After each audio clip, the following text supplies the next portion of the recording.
દર્શિતભાઈ શું કરસ? બસ જો મજા મજા હે ભાઈ.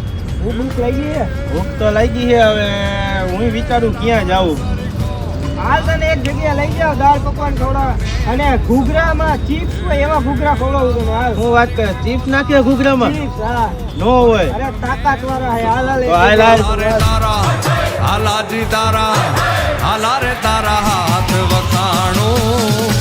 હાલો ભાઈ, જો આપણે એટલે અંજલિ આવી ગયા હતા, અંજલિ દાળ પકવાનમાં. અને આવેલું છે માધાપર ચોકડીએથી તમે સીધા બેડી ચોકડી બાજુ જાઓ ને એટલે આમ રસ્તા ઉપર તમે પેલો પુલ ઉતરશો ને એટલે ડાયરેક્ટ આપણે માધવ હોટલ દેખાય. એની એક્ઝેક્ટ બાજુમાં જ આવેલું છે અંજલિ દાળ પકવાન.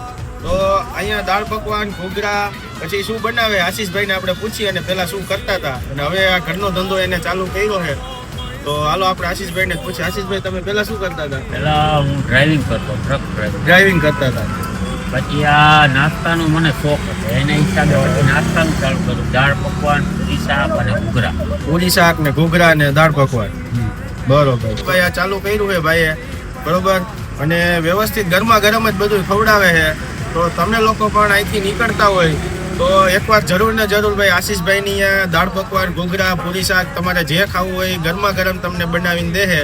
તો તમે લોકોને જે પણ નાસ્તો કરવો હોય ને તો સવારમાં કેટલા વાગ્યાથી કેટલા વાગ્યા લગી હોય? 8:30 થી સાંજના 5 વાગ્યા. હાલો ભાઈ, સવારથી છે ને ભાઈ સાંજે 5 વાગ્યા લગી હોય છે નાસ્તો. તમારે જ્યારે પણ તમે અહીંથી નીકળો તો એકવાર ટ્રાય કરજો ભાઈ. આપણને તો મજા આવી, તો તમે લોકો પણ એકવાર જરૂર ને જરૂર ભાઈ આશીષભાઈની અહીંયા છે ને ભાઈ મુલાકાત લઈજો અને નાસ્તો કરજો. તમને કેવી મજા આવે છે.